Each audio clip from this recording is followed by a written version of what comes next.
Hey everybody, welcome back to the channel. Today, with the help of some wood that I may have gotten out of a trash pile, we are going to build some cool entry planter thingies. I'm not really sure what they're called. You'll see. Let's get into it.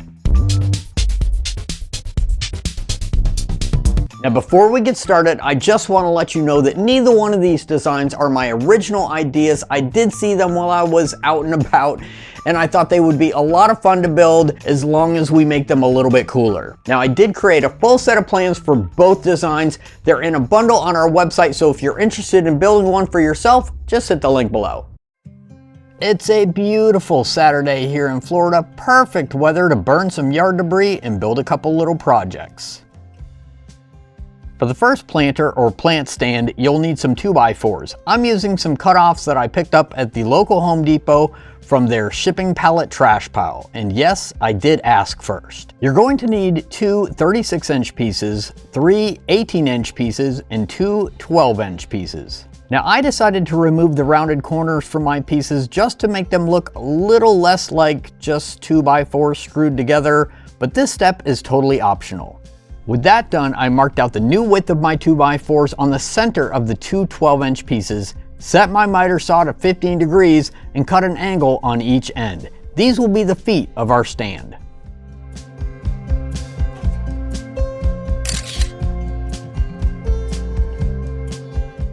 Then it was time for sanding.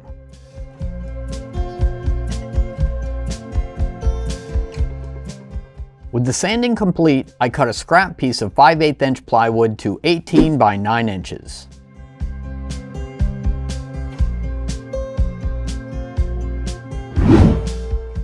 Then I cut a 1/2 inch deep dado in the center of two of the 18-inch pieces to accept the plywood. You can use whatever thickness plywood you have, just make sure to cut your dados to match.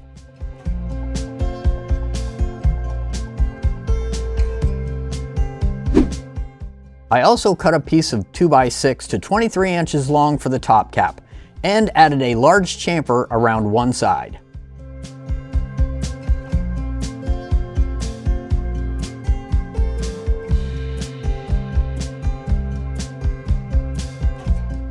I pulled out my torch and scorched all the pieces. Again, this step is optional. I just really like the look it gives the wood. It gives it so much depth. Now I didn't want my fasteners to be visible, so I decided to put pocket holes in the 18-inch pieces. If you do this, make sure that the pocket holes are on the same side as the dado on one of the pieces and on the opposite side of the dado on the other piece.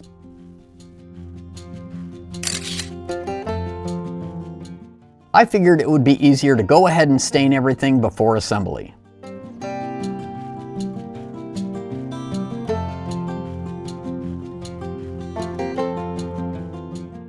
Assembly was pretty straightforward. I started by attaching the feet on the ends of the 36-inch long pieces using glue and some finish screws.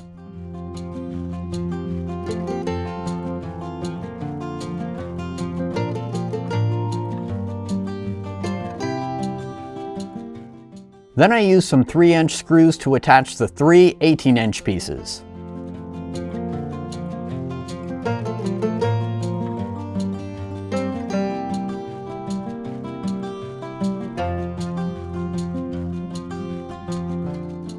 Don't forget to insert your piece of plywood before attaching your center piece.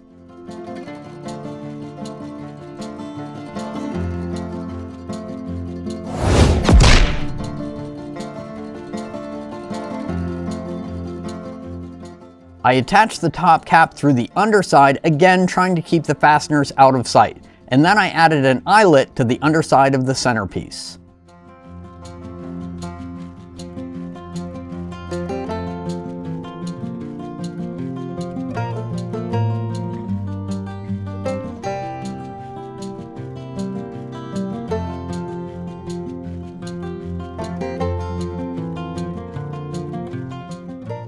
I hooked a double-sided spring clamp to the eyelet so I could easily attach my little hanging planter. I'll include the link to the video where I built this planter in the description, and it's also included in the build plans for this stand. Last but not least, I used the We Create Vision Pro to cut out some letters, painted them white, and attached them to the plywood area of the stand. Now before you start telling me in the comments that using a laser is not fair, let me just say that you can buy wooden letters like this at any large craft store, even some Walmarts now, and you can order them online. You can also use stencils, or if you're really talented, you can hand paint them on.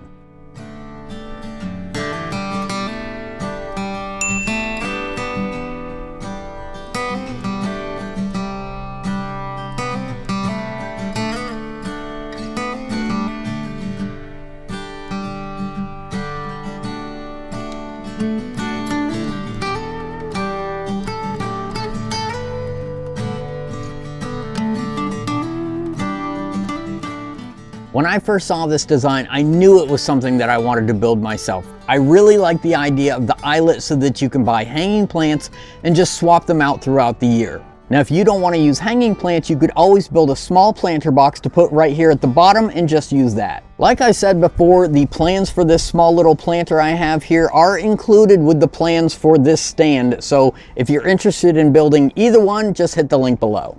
All right, on to the next one. Planter number 2 is going to require a pretty wide board. I'm going to be using a 1x10 that I've cut to 48 inches long.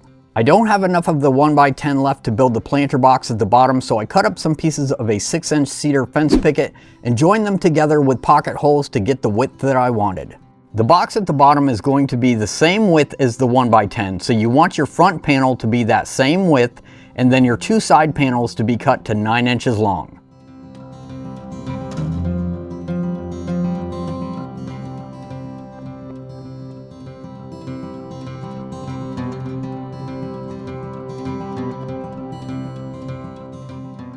Like the first project, I didn't want the screw heads to be seen, so I assembled the box using pocket holes.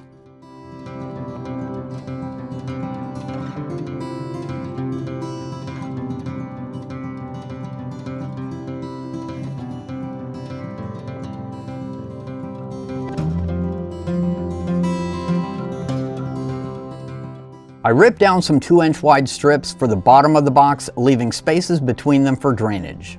I plan to just set a pre-potted plant in it so the bottom doesn't have to be solid. To top it off, I cut another 2-inch wide piece of a picket and put a nice chamfer along one side. Last but certainly not least, I cut out some letters with the machine that shall not be named and gave them a coat of stain and attached them to the 1x10 board.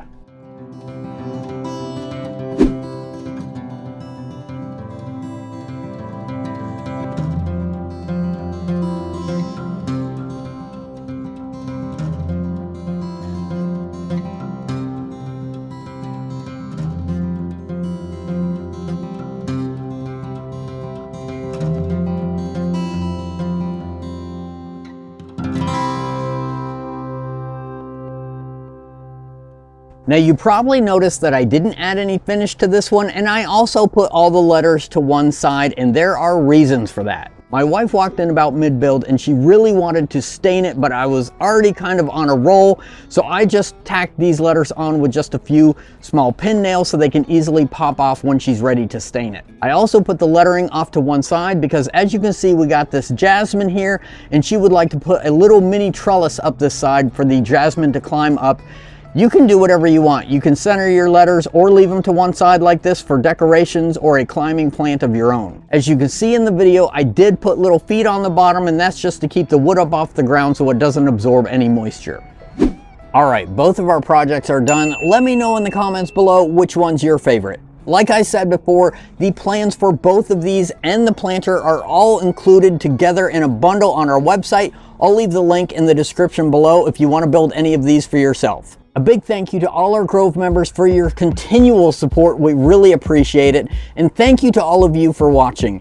As always, be safe and have a great day.